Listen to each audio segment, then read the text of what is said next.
All right. Well, should we start officially, Tom? Yeah, Okay. let's go. Hello, Arabella. Welcome. Hello. Welcome to Parallax View podcast. Thank you for having me. It's a pleasure to be here.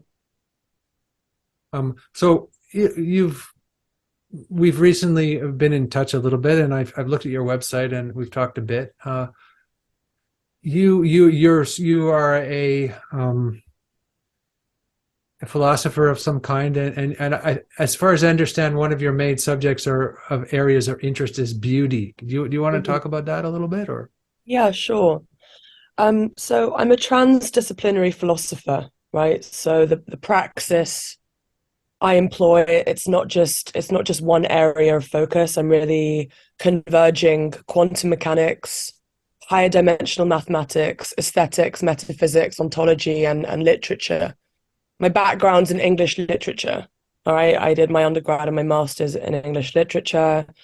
For me, the power of the word and beautiful poetry and beautiful prose um, has always been my greatest love. And throughout my life, long before I even realized that philosophy or this or academia was something I was going to pursue, in the midst of a world that I felt had lost its mind, in the midst of a world that I could see was fragmented and broken, in which I felt very confused, beauty was what kept me alive.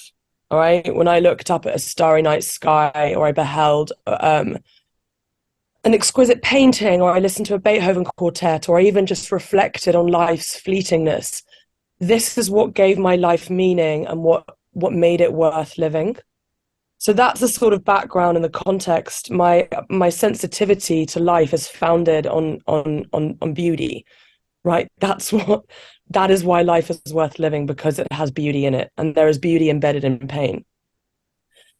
Fast forward, I had a spiritual awakening when I was 28, that entire year. That's 5 years ago now. And I'm now doing a PhD in philosophy, cosmology, and consciousness in San Francisco, although I do it online. So that's where this transdisciplinary stuff comes into play. And I'm looking at many, many different areas, really exploring the meaning of beauty. But it's more than that. My thesis is on time, specifically the interrelationship between aesthetics and the science of temporality, and how time, both on like the science of time and actually what it is, and I'm arguing a case for retrocausality, um, but how beauty plays into that, because my argument is that time exists. The reason it exists, it was orchestrated this way in order for us to experience the unfolding. When you watch a play, the play unfolds through time. That's how the narrative arc occurs. That's how it develops, and that's how you can watch a piece of drama. As I understand it, this is a cosmic drama. This is a tragicomedy, adventure story, romance of epic proportions unfolding. And there is a cascading hierarchy of different beings who are living themselves through us. That we are like actors on a stage, and we're not running the show. That's how I see it. I mean, we could talk about that is quite a fertile window for us to go in many different directions, but that's sort of an overview. Well, I had a thought when you were speaking about the connection of time and beauty, and I was remembering in Japanese aesthetics, one of the aesthetic ideas is that something past its prime is considered beautiful, like a Wabi woman or a sabi. man past its prime, meaning not young, not like uh, we have this very sort of cliche. Beauty is sort of a generic thing to describe like youth or whatever, but actual aesthetic beauty, there has to be something wrong. There has to be a something missing. There has to, and the idea of the woman just past her prime or something like this, rather than a supermodel, is more considered beauty in an aesthetic sense, rather than just in an immediate sense. Well, I mean, the crone archetype is probably one of the most powerful archetypes. That's why women have been so persecuted, and our patriarchal society has made women feel that once they pass 25, or once they're no longer young, quote unquote, they're no longer beautiful, which is complete nonsense. Beauty is a cosmic, transcendent, ideal. It is a form. It is an archetype. It's nothing to do with how old someone is. It's nothing to do with how fertile they are. This is irrelevant. Absolutely irrelevant. So yeah, like wabi-sabi in Japanese culture, if a pot has been broken and then it's pieced up together again, even in the cracks and its fragmentation and the recovery of that, therein the beauty lies, because there's an authenticity. It belies of authenticity. And I mean, it's such a complex, nuanced, multivalent idea, wabi-sabi. But it really is mining into the true nature of beauty in a way that our society has completely lost. So when we talk about the beauty industry, we're talking about cosmetics. It's not beauty. Beauty is the truth. Beauty, truth, truth, beauty. There's all you know on earth and all you need to know. This is the heart of life. It is, I argue, why the universe exists. The cause of the universe is beauty. It's a God. And the telos, the purpose, the final realization is beauty also. Because what is beauty if not complete unity? The most perfectly beautiful things have a harmonious interrelationship of all their constituent parts. And that's what the universe is moving towards. And we can see that literally, you look at the cosmology of it. It's moving towards increasing iterations of complexity and coherence, i.e., it's becoming more and more and more and more and more unified. Ever since the Big Bang, literally from the moment of conception, it's spread itself out and is moving over time towards more unity, complex systems. That's an interesting kind of definition of beauty, like the movement towards unity. I wouldn't say it's unity in itself, because that's a static state of where it's not exactly static. There's also this crack in everything, as Leonard Cohen would say, that like the wabi-sabi has a crack in it. But I would argue that beauty and the archetype of beauty, as in what Plato called beauty, it is full unity. When you see beauty in wabi-sabi, we're in the physical dimension. We're not seeing the whole archetypal form. We would explode. That's the cosmic divine consciousness as God. Anything we see beauty in, it's like a tiny diluted aspect of the whole. Does that make sense? Yeah, it makes sense. Yeah. I mean, that's just what I mean, again, this is my perspective, but I'm drawing on Plato, the Neoplatonists, Schelling, Schiller, Hegel. I'm very much in alignment with a lot of thinkers, but then I'm making it my own by how I'm incorporating time. Because what I'm arguing with time has not been argued before, i.e. that the second law of thermodynamics is defunct. The second law of thermodynamics is defunct. What do you mean by that? Okay. I should say that it's the idea that irreversible time is an absolute, that's defunct. Entropy does exist. Second law of thermodynamics is entropy, as you know. Yeah. Which is the dissipation from hot to cold, the dissipation of order to disorder. That's the only law in physics in which time has an irreversible arrow. So most scientists, pretty much all scientists, even the spiritual progressive ones, say there's an arrow of time that's incontrovertible. My argument is that yes, this exists in the physical dimension. That's why if you break a glass on the floor, you can't unbreak it. All right, it's why we can't unage ourselves. We are born, we live, and we die. That's entropy. It's why the moon has its cycles. It's why the earth orbits the sun. But I don't think the universe is physical. It's not that I don't think it, it's not. This is a mental universe. This is a mental universe, not a material universe. Matter is only 4% of the known universe. It's likely to be much smaller than that. So what's the rest of the universe? It's not physical. It's not physical, and time is operating differently on different dimensions.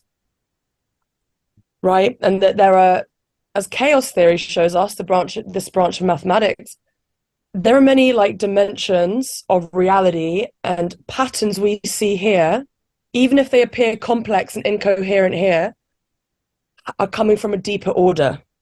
Does that make sense? Sure. I can explicate any of that because that was a lot of information. What kind of order? I didn't get that. What do you mean, what kind of order? Yeah, it comes from a deeper order, you said. So what kind? Yeah. Mhm. Yeah, so David Bohm, the cosmologist and quantum physicist. Do you guys know who David Bohm is? Mhm. Sure. Yeah. So it's the implicate order. It's the implicate order. This is the explicate order. This is the outwardly expressed material dimension, and enfolded within every single atom on the subatomic realm is the implicate order, which is a realm of the greatest realm of reality. This is like a tiny fragment of it. That's the greatest realm of reality, implicate order, and it is implicate. It is enfolded. It is inward, and it's outside of time and space. Right. So that's quantum mechanics that shows us that. But on top of that, it's clear there are other dimensions. There are other orders of reality, if you will. I see it like if this is a cosmic symphony, like an orchestra of instruments playing, there's different matrices of resonance, like vibratory matrices, in which there are different orders of reality that exist. The deepest order being the implicate, in which all information is constantly unfolding into and coming back in a recursive feedback loop. I can explicate any of this again because I'm so in my research that I talk Yeah. about this stuff, and I just assume that everyone's speaking the same language, but I know that's not the case. So No, I think I've got it. I think there's some kind of let's say a debate between Platonist view of reality, that there's this sort of perfection at the bottom of the universe, and then the process view, whereas things are just emerging all the time, and so there, whatever order, the order you as soon as you arrive at an order of something, then it disappears. So are you saying that there's this perfect world of forms, and then because that's sort of a dualistic view from the approach of, let's I'm say, a the process non-dualist view, which philosopher. is that these forms are always moving and evolving and transforming themselves. I'm both. I'm writing a book right now called Being and Becoming. I don't think they're mutually exclusive. Where we are, like this dimension we're in, is in continual flux. It's in process, clearly. It's not deniable. It's becoming, it's in process. Yeah. Now, at the deepest order of reality, and we know this because this is quantum mechanics, it's outside of time and space. Anything outside of time and space can't be it. It cannot be itself in a process of becoming because that requires time. It requires Mhm. time to be in process. If you say something's becoming and emerging and changing, it's in time. It's not in Yeah. time, it's not. If you think about the Alpha and Omega, yeah, which is God, the Alpha and Omega is the beginning and the end. Mhm. Think about the way the Big Bang works, the way time works, and this is where time comes into it. Everything's already been realized. This universe has already ended. All moments are one moment. Boom, it's all happened. Yeah. It's all already happened. We are not perceiving that because we are in a physical body, in a physical dimension, which, by the way, is a complete illusion. It's a complete illusion, but we're nonetheless in it in this video game. But that doesn't mean that's the total nature of reality. So, yes, we're evolving. There's entropy here. We're having the experience of the unfoldment of the process. And maybe the universe is just bringing this dimension into a harmonic resonance with all other aspects of itself. But on the very highest level of reality, it's all already perfect. This is the infinite mind of light. It's omniscient, it's omnibenevolent, it's all things outside of time and space. There are many universes happening right now. Even if you say now, it's in time. It's very Mhm. hard for us to really grapple with these things because it necessitates transcending time and space, and we can't really get our heads around that properly. Not really. Yeah, we can't Let grasp me, it let in me, Andrew, conceptual what's resonating form. with me from what you're saying is, the relationship between beauty and time, because you have what's resonating particular is you have the narrative layer, what you're kind of describing. And then you have like the personal layer. So what does it mean for me in my life right now? Because what I'm struggling with is to find beauty in every moment of my life, Mm-hmm. right? And so that's, I mean, I can use a narrative to steer me and orient myself properly in the world, and can find some harmonies and hidden laws and hidden harmonies in my daily life, to find a way to encompass all of that, and to see the beauty even in the things that I'm doing routinely, right? And so that's what I find interesting, you know, just apart from all these grand narratives, let's say. So how can I be in a state that enables me to see the beauty in things, you know, and you know, and to ask myself the question, how much is that dependent on my biases, on my ways of approaching the world? Can I see like, where are the limits of beauty, right? So when am I able to explore beauty? And I don't know if that kind of contributes something to this conversation here, but this is at least something that's resonating with me. Yeah, definitely. I love that. I love that you're seeing the narrative, because that's what it is. It is this ultimate love story of the universe of which we are a part. And you know, life is filled with a lot of suffering. A lot of suffering here. There's a lot of chaos. There's a lot of pain. There's a lot of confusion. There's a lot of injustice. A lot of, you know, all these things. And you know, a lot of those aren't beautiful. I mean, I think of some of the massacres, the horrors that have occurred on this earth. Can you say they're beautiful themselves? No, no. But so to go back to chaos theory, and again, I don't know how much you guys know about chaos theory, but what chaos theory shows us, that over time, the more time that passes, what appears to be chaotic is actually part of a pattern that's taking a longer amount of time to reveal itself. Shall I give you an example? I'll give an example for how this works, and then how we can apply it to our lives, to how we can then interpret things that are actually really not beautiful, but potentially very painful. So an example with chaos theory is, if you turn a tap on like a little bit, you open it a little bit, and it will start dripping, and it will drip into a metrical rhythm, you know, drip, drip, drip. That's a very solid beat. That there's a clear pattern there, it's ordered. If you open the tap a little bit more, it'll start dripping in a random and chaotic rhythm, and it seems that there's no order to it, there's no pattern, it's not repeating itself.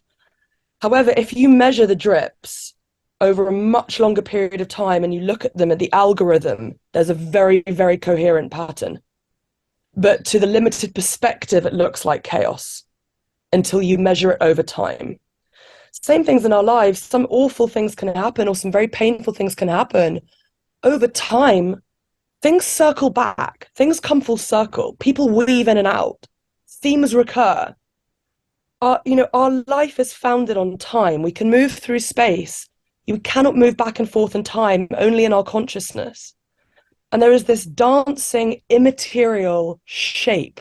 It's the shape of consciousness. It's the shape of time also. It's the rhythm of our life's unfolding. And I see it as this beautiful, spiraling, dancing arabesque, which emulates the shape of time. And I really think if you can lean into that, that's how you can start experiencing life's beauty, you know, those moments of clarity. Maybe it will take you 20 years to figure something out, 40 years, 60 years. But there are all these moments that life presents us with for us to reflect on what's happened and to anticipate where we're going. And that's why with this movement from Eckhart Tolle and so on, to the power of now and about being here now, I'm like, I actually think it's more about how we converge the past, the present, and the future. And we can dance between all of them in a way that allows us to have the most aesthetic experience of our lives. Mm-hmm. That's interesting. Like, I agree with you about the Eckhart Tolle. I think this idea of the now is sort of it's a wrong idea, because as soon as you identify a now, then it's gone and it's in the past. Totally. And as soon as you it's whatever is happening is moving into the future. So the three times are happening simultaneously. If we just focus on the now, we lose the depth reality the depth aspect, right? Because the cross has a verticality of depth, and then there's a horizontal, and time is moving this way, but there's also the depth. Love that. Right. The other thing you were saying is that I thought was interesting, and that I was thinking about, or as you were speaking about beauty, is and I know you had this quote from Dostoevsky, saying beauty will save the world, and it's interesting that he would say that as an explorer of the darkest aspects of human nature. So like, I want to get away from a Pollyannish view of beauty, let's say. Oh, totally. I mean, without going into too much detail, I'll tell you right now, my life has been full of inexorable despair. So much beauty in my life, but I have not walked an easy path in terms of the interiority of my psyche, right? Where I've been. I have experienced unimaginable loneliness and confusion and loss and grief and betrayal and all these things. And I've plumbed the depths. And in those moments, I just thought, if this is life, I don't want to live, if this is it. But as I progressed on my journey and through touching those depths and through also touching the deepest depths of beauty and joy and laughter and all of the things, when you amalgamate them and you understand the narrative arc of your journey that emerges through that and how it touches the void and it touches the depths through that, and the ability it allows you to feel the fullness of this human experience. It is so unimaginably beautiful. I believe with Carl Jung that if you don't suffer, you haven't fully lived. Like, you need to go to some level of pain and depth to feel what it means to be human. We're not living in a limitless, formless bliss state here. We come here for the whole thing. And my recent experience has been, the less I resist it, the easier it becomes to alchemize. Do you know what I mean? It's the more like, whatever life brings at me, I'm like, all right, bring it on. Bring it on. And I think so many of us are so scared to feel pain. We live in a society that says, we've got to be happy and we're moving towards something. We have no collective rituals to help us grieve people who've died, to help us grieve and acknowledge the trauma of the past, of what we've all been through. That's what we're missing, is this collective capacity for catharsis that the Greeks used to have, which is pain, tragedy, pain, people dying. Everyone in our life, like, we're all going to experience someone dying in our life, right, at some point. That's painful. You can't shirk that, but it doesn't need to be suffering. It can be beautiful if you have the right parameters, structure of consciousness around you, which is integrating it into a bigger cosmic context of meaning. It's the lack of meaning that's so horrendous right now. So how do you do that? If you have like a traumatic or like a bad experience, how do you bring yourself in a state of mind that you can see the beauty in there? Like, what do you do? Like, what do you do in your mind or in your being? Well, personally, I'm hyper aware of my life, and so far as I've kept a journal since I was 8, religiously. So I have a very, very, very clear sense of everything that's happened to me. I'm a very self-reflective person, all right? So for me, this really begins with self-reflection and the courage to ask big metaphysical, ontological questions. Who am I? What is the meaning of this? What is the meaning of this reality? What is my place within it? It's like positioning yourself in this relational dynamic all of the time, how you're relating to different people, how they make you feel, what this tells you about yourself. Archetypes are amazing for helping understand this. This is an archetypal drama playing out, as far as I understand, and understanding which archetypes you embody. So for me, I know I've classically been the outsider, the rebel, the trickster, the magician, the alchemist, the sorceress, like certain things. Understanding that, it helps me understand myself. Because this basically is the nub, actually, of everything. It's the journey of self-discovery. That's why we're here, to discover the depth of our psyche, because the depth of our psyche is inseparable from the psyche of the cosmos. And Our let me, mind is the cosmos. Arabella, let me interrupt you there, because it's while you were describing that, I remembered we had a podcast with Alex Ebert. I think it's 2 weeks ago, 3 weeks ago. Andrew, when was it? And so the topic was strangely somewhat similar. It was we were talking about grief and pain, and talking about the mechanism. And so he was describing, the question was the same. So how do you deal with it? How do you deal with these kinds of phenomena? And he said, and I found that very interesting, so if you really immerse yourself in the pain, in the grief, and if you make it as existential as it can be, you feel it the most as you can feel it, then you come through at the other side of the tunnel, and then you can see the beauty in it. And that's a whole different thing than to see just the narratological kind of thing. It's cosmos and archetypes and here and there. It's a palpable experience, to eat the pain till you're full, and then you can let it go, and then you can see the beauty of all of this. But this is an embodied experience, and so and that was the question: how do you do it, right? So how do you deal with these kinds of unpleasant, difficult, complicated experiences where you are challenged?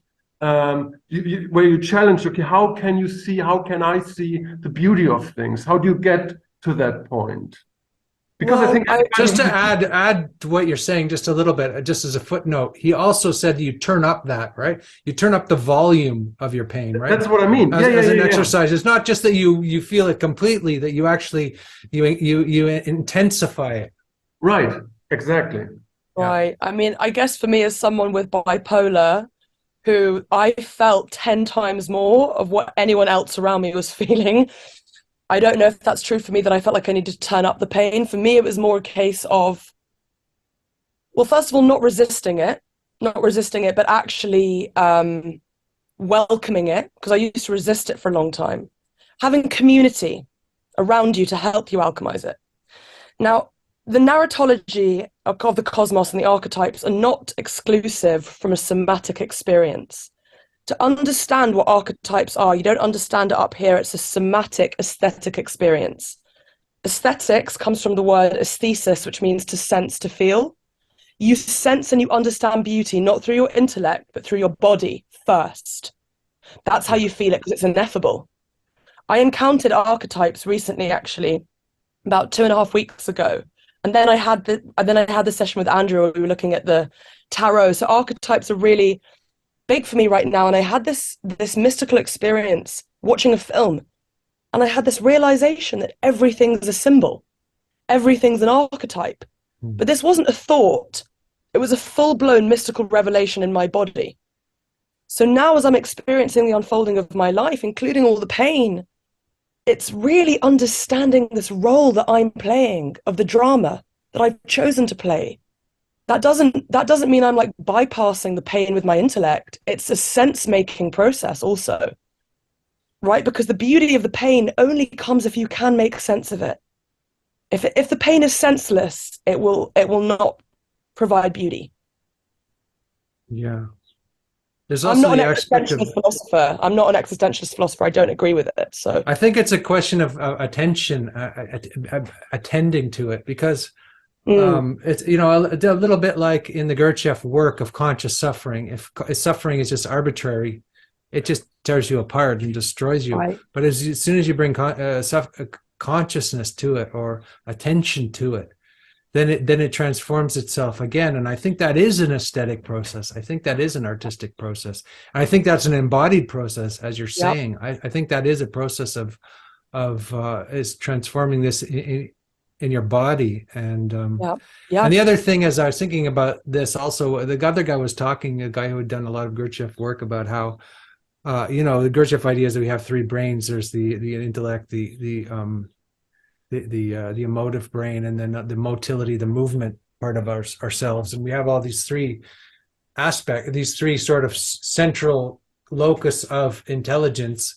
and they often exist separate from each other, and that is in a way our suffering is the lack of connection between all of these aspects of ourselves. So we could be living in this highly conceptual world, and then suddenly something happens to us and we find ourselves weeping, and we don't even know why, because we're not very connected to our feelings, or our body could be reacting in a very bizarre way to to something, and we might have a bodily reaction to something. And so for me, like the harmony is the interesting thing that he said, and the thing that really hit me is that it's not that we should necessarily work on these three centers so much as the connection between things, the harmonizing of all of these aspects of ourselves. And that's kind of what Gurdjieff calls the work, I love that. I haven't read any Gurdjieff. I've heard of him, but I think that's just spot on, because then you're basically tuning yourself. If we're an instrument to play the music of the cosmos in all of its depth, then that's like a kind of fine tuning. You're tuning the channel. So I love that. That's spot on. Yeah, and he was a musician, and he does talk about the octaves, and he does talk about this leap between octaves, and he often uses the musical metaphor. So there's like a system theoretic and psychological insight from Ludwig von Bertalanffy, and it reverberates through psychology. It's like the more complex your mind gets and your consciousness, the more you are receptive for pain and suffering, because you have way more understanding of all the problems. And the thing is that you can't find a permanent solution for this kind of continuous problems, which was the reason why Schopenhauer said that, you can't really escape this painful aspect of life, and the only solution is art, right? Yeah. And I think we're like constantly over challenged, because we have like these different approaches to dealing with pain and unpleasant experience, and they might help for a second or two, but or even for a minute or a day, but then existences come rushing back, and we have to face it again, and sometimes meditation helps, and sometimes therapy helps, and sometimes the good old gin helps, to it's true, or beauty, or whatever. It's like what helps the most is to stop looking for the remedy, in a way, right? In a sense, I think. Well, Sorry to jump in there. You have to look for the remedy. No, I know we're always looking for the remedy, through gin, through meditation, through whatever. We're always in search of the remedy, but it's the moments of kind of like, you sort of accept the whole totality that you are released for a second. That's what I meant. Yeah, that's a rocky moment. No? Well, maybe it's more about redemption. Maybe it's more about like a redemption than a remedy. Do you know, that's kind of how I see it, and I see beauty as the great redeemer. Because also, in terms of beauty and art being a solution, beauty and art were also the origin of our species, insofar as we were painting on the walls of caves as Paleolithic beings, as complex symbolic language was emerging. That's really that was one of the first differentiating factors between us and other animals. We had tools, sure, fire, but then art, painting art. Like, what happened? What was that moment when the first human felt compelled? Because their consciousness had evolved to such a point that they could perceive something out there more than them, something mystical that impelled them to make art, to put their hand upon a wall of a cave, to paint the animals they could see around them. Because this is symbolic consciousness has emerged, symbolic consciousness whereby we belong to an interpenetrated nexus of being. And that's the origin of art, the need to express that, because the reality of it is so overwhelming. The noetic power of it is so overwhelming. That's where art was born, right? That's why art is the solution. It's not like it preceded the suffering, though, which is why we must return to it. It's a return. Does that make sense? I think it's the excess of life that needs to be expressed, or the human being will die in a way. It's like you have to give something up. So you put it into a symbol. This is like, it's a cooling, because it's like cooling the fire with mercury. You put it into a symbol so that you can step back and look at it for a second, rather than being completely swallowed up by reality. You have this transcendent moment. Yeah. I don't get what you're saying, Andrew. Can you? Well, I mean Arabella's talked about alchemy, the alchemical process, a little bit, and I think that the fire is blazing up. We have these incredible, and I think that early man, right, just in the wilderness, just has this sort of being overwhelmed by experience, and I guess the primitive state is just a state of complete overwhelm. Right.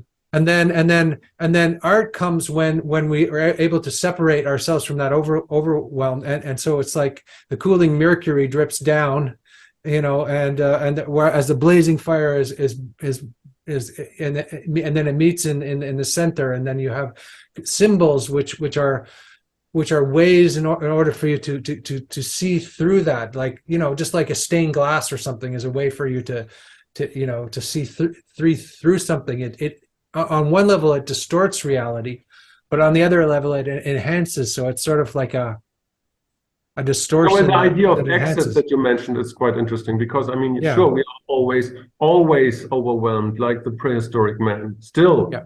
I mean, we're living in an increasingly complex world, and so to create something that is beautiful or stand in awe, next to something that is beautiful, like even if it's just a model, because like what a male or female model is representing, it's kind of culture,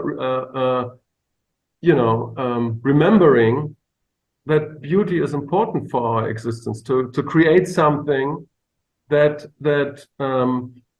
surpasses the complexity of life. It's I think that's the point here. I think that you're referring to this kind of interplay between complexity and excess, which is channeled into beauty, even if it's just genetically. No? Yeah. Too muchness of things, right? How do we deal with the too muchness of things? Like Arabella was talking about her states where everything was just very Right. You talked about those states of mind, and it might be for somebody to experience sadness. It might be hard for them to experience sadness on one level. For another person, they have too much sadness that it's just unbearable. I guess we go from being a state of numbness to overwhelm, and so somehow we have to navigate. It's like we have to navigate that excess and lack, or feeling dead and numb, or to feeling to feeling like we're burning alive, or drowning, or I would say people have different sensibilities as well, yeah. People have very different sensibilities. Van Gogh and Virginia Woolf and William Blake, Shakespeare have a particular kind of sensibility. It's often why the artists are the ones who feel the most. I'm sure you guys have read The Doors of Perception by Aldous Huxley. The way he couches it, I find the most insightful, where he talks about the mind at large, right, the cosmic consciousness, and how people have an aperture in their mind, like a filter. And the artists are the one, their filter is so wide, it's like the cosmic consciousness is just streaming in, and it's overwhelming. It's overwhelming, which is why Virginia Woolf killed herself. Van Gogh cut off his ear. Yeah. These people endure. Wittgenstein had a full-on mental breakdown. He had to go live in a hut in Norway by himself for 2 years or something. Like, these people, because they understand more, they see more, and they are very isolated, therefore, because they're seeing more and feeling more than anyone else. Whereas actually, if everyone was like that, we wouldn't have a society running very well. We need, society runs on a lot of people who are quite anesthetized, perpetuated by the fast food, the alcohol, the TV, perpetuating their state of anesthesia. There are people who go to work for 5 days a week and hate what they do, so they can get drunk at the weekend and forget. That's their life. Yeah. We have That's a state of ugliness, like that as a contrary to beauty, right? That is pure ugliness, right? Pure ugliness. Exactly. That's why we've got to, that's why I want to help eliminate that by virtue of helping people remember who they are and access their highest blueprint, because it's just not acceptable to me that people would have to live their lives like that, you know? And I'm just thinking on a macro visionary ideal level of what society could look like, because I'm an idealist. Yeah. That's not okay to me, that humans who are creative, nurturing, intelligent beings live like that. Yeah. Well, it isn't okay, but often often the most powerful way of transforming it, I think, is indirectly. And that art is kind of indirect in that sense, right? It's not a full-on social movement necessarily. It's Shakespeare does more just by describing the archetypes, the dramas of human nature than if he had some kind of program for I don't know, cleaning up the oceans. Not that we don't need those things as well, but No, I agree, because it's the truth. He's providing the truth, yeah. and nothing's more powerful than the truth. Also, one of my favorite quotes is from Terence McKenna. I might have to just get it up, about how the artists are going to change the world.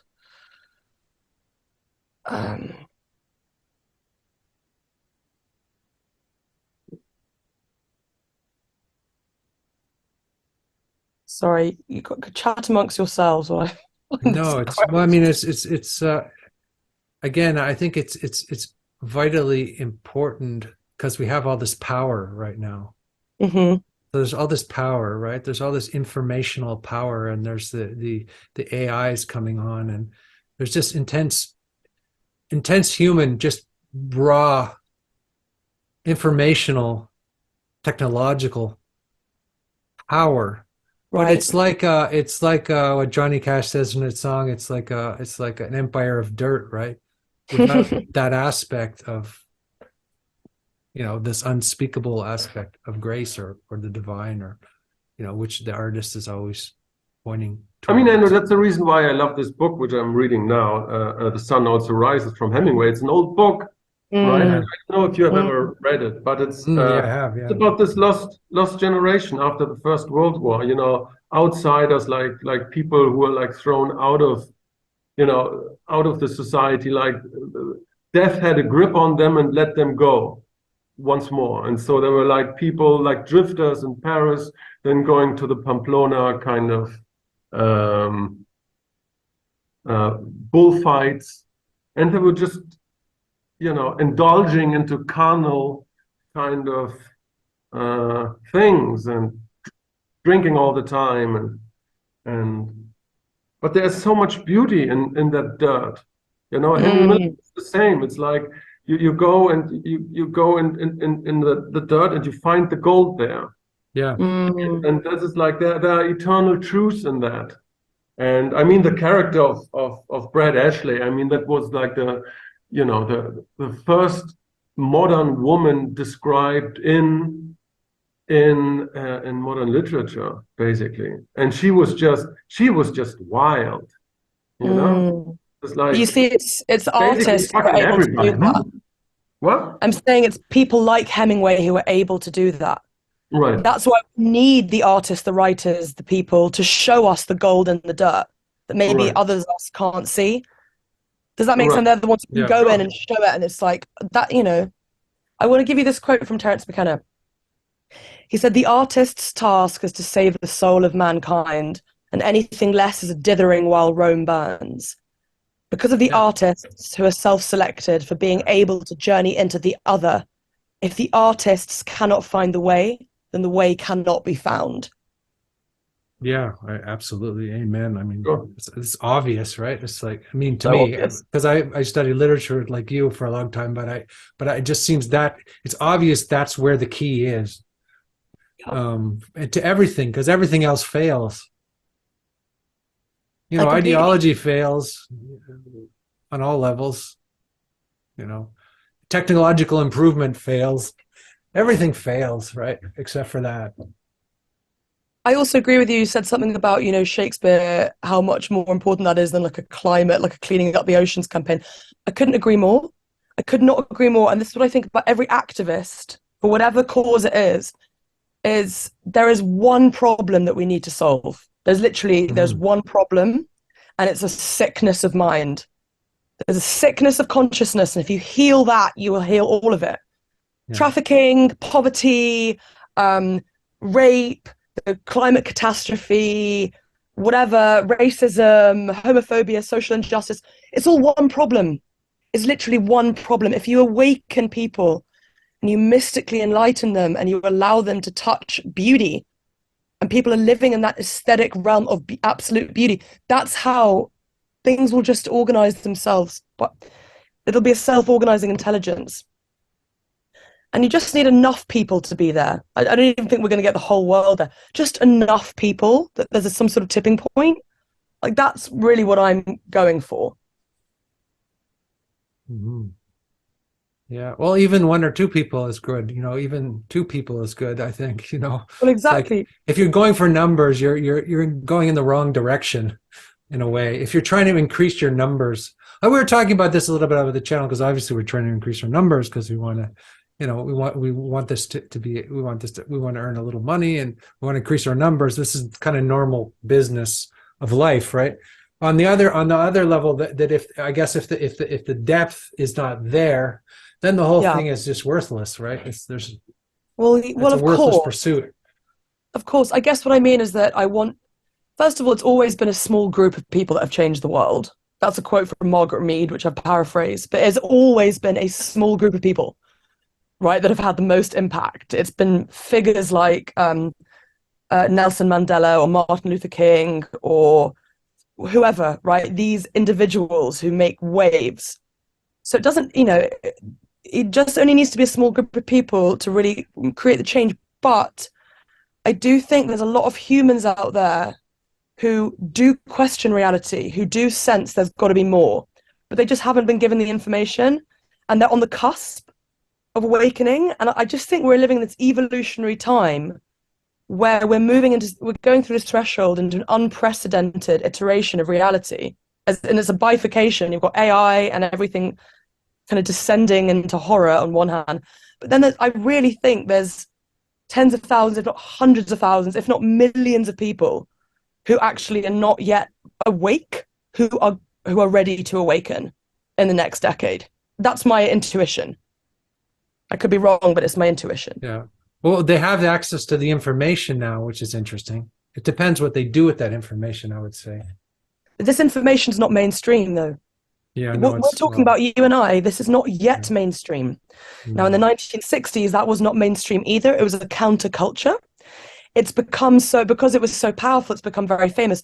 I think our task, us here in this room and our associates on this, our fellow voyagers here to try and make a change, our task is to make this shit go mainstream, is to infiltrate, The Trojan horse kind of.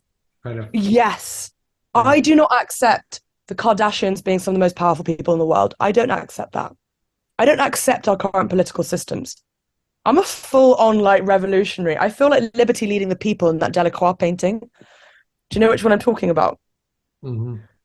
In the French Revolution, she's bare-breasted, running across with a torch in her hand. That's how I feel right now. Like, I want to tear this shit down. I'm going to go, in a minute, I'm going to go watch the Coronation and just plot my takeover. Plot your revolutionary takeover. Yeah. Actually, in the tarot, the world symbol, it's the same symbol as that woman. Really? Yeah, you can look at it. The revolutionary woman with the breasts. Yeah. That's so interesting. See, it's these archetypal expressions again. You see. Yeah, they come up. Yeah. Yeah. Yeah. There's the other aspect of the art. Go ahead, Tom. What will that mean for you if you have a new king? When you say what does it mean for me, do you mean for the UK, me personally? No, I mean for you. Mm-hmm. It doesn't really mean anything. I'm so detached from it. I liked the Queen. I think a lot of us did, because we grew up with her our whole lives. Our parents grew up with her their whole lives. And she was, the bastion, the last kind of vestige of empire, of an old world order. But by the way, there was something about her, I respected her. But when she died, I was like, this is done now. This is done. This whole thing is done. And the fact that Charles is ascending to the throne, I'm not a vehement anti-royalist. It's like, dude, you just inherited £200 million tax-free from the Queen. We're paying for this coronation, and there's a cost of living crisis. Like, it's just no. I can't really get my head around it. But I also don't get that emotionally involved in politics because it's all nonsense, and I want to take the whole thing down. So I don't get involved in identity politics, Donald Trump, or that. I don't care. It's all nonsense. That's how I feel about I'm just watching it like I'm watching an episode of the Jerry Springer show, except it's Earth. That's what it feels like. I'm like, oh shit, this is where I incarnated? All right, cool. I have a good friend. Yeah, well, I think the empire is shrinking and shrinking and shrinking and shrinking till it disappears, kind of like, and then I was doing this analysis of the emperor and the the empress, right? Yeah. As two archetypes, and the empress is the it's like it's like the queen of all this of the natural world, and then the emperor is the king of the all the different the worldly parts, and he brings together all the different disparate parts, right? And there's one guy was saying, okay, now that so the emperor is dead, right, in a sense, or the empress is dead, and then every person has to become sort of or in a sense, this sounds kind of ridiculous, but it all becomes kind of an internal thing. Like we're moving towards an internalization of all these things, rather than them existing out there as some political structure. Cool. I like that. I don't know what you think about that, Tom. Well, I don't know. I'm asking because I'm living in Spain. Spain obviously has a kind of similar monarchy still in comparison to the UK. So when the king is in town, the people all, start to shiver, and Get weird. The old guard is falling on the knees. It's the king, and so it's kind of funny to me. And I have a friend in London, and I think I will make the whole day, I will just make a barrage of jokes because he has a new king now. There's a new king. Yeah. It's so weird, but it's weird. Eh? The whole thing. And the thing is, unlike Spain, I mean, our monarchy has the most power. This is the most powerful monarchy in the world. And, for that reason, I kind of can't get my head around how much power they still wield, even if they don't have power over legislation, the economic power they wield, the symbolic power they wield. And the fact that we still have an fully fledged aristocracy with hereditary peers in the House of Lords who have the power to make laws, who have inherited a title, who are in the House of Lords. It's 2023. That's been going on for 1,000 years. Just stuff like that. I'm like, how? So I don't really think about it too much. I don't have time. I'd rather think about beauty. Do you know what I mean? I'd rather focus on my PhD research and, hang out with revolutionary people. But as a last question, isn't aristocracy institutionalized beauty? Aren't they institutionalized beauty? What do you mean? Yeah, well, the aristocracy, ritual, form, ways of behavior. Isn't that a form of institutionalized beauty? The decorum. That's an interesting point. I've dated a couple of members of the aristocracy, and have been exposed to that milieu. And there's a point of what you said which I agree with, insofar as there is a great level of refinement in these practices and traditions that have grown up over centuries. Right, when I went to America, I was actually pretty horrified to see there was a very, very clear distinction between my European culture I come from and American culture, or lack thereof of what I'm used to in a European sensibility. Because it's all new money. It's not refinement, right? Well, it's, you know, the thing is, when people went to America, the whole point was fuck Europe, fuck the UK, fuck everything about them. We're free, we're whatever. But people, for me, like encountering people who didn't put their knife and fork together at the end of a meal, I had never experienced that before. Because manners, etiquette, that's such a huge backcloth of my life coming from England. You go to the aristocracy, you know, it's like that on steroids. There are rules on how you eat soup. You know what I mean? Which spoon you use, all of this. So it's like it's very refined, but it's also very rigid. And so what part of what makes America so amazing is how free it is in its thinking. And part, you know, that freedom is demonstrated in the lack of table manners, right? So it's like they both go hand in hand in a way. It's completely free, unfettered, liberated from all these European strictures. But can I jump in, because we don't have that much time? Because, like, sorry, but isn't that? I mean, I kind of miss that. You know, it's like what I mean with that is, you know, in context of social interactions, be it with friends or with romantic interests, there's nothing worse for me than to try to date a hippie girl, because all rules of engagement are kind of off. So you want to meet Thursday, and then she doesn't show up. Like things like that, which is like, you know, there's like a kind of decorum, which is but there's like a kind of decorum, which is kind of nice, because it facilitates a kind of easiness. And the social interaction, not just in the dating realm, but, you know, in business everywhere. If everybody agrees on these kinds of rules, and if you completely do away with it, it just makes everything complicated. I agree. And by the way, actually, what it is, it's about sophistication, being sophisticated, and being elegant. And for me, that incorporates grace, refinement, restraint, some level of coherent order, as you say. Like, this is how we do things.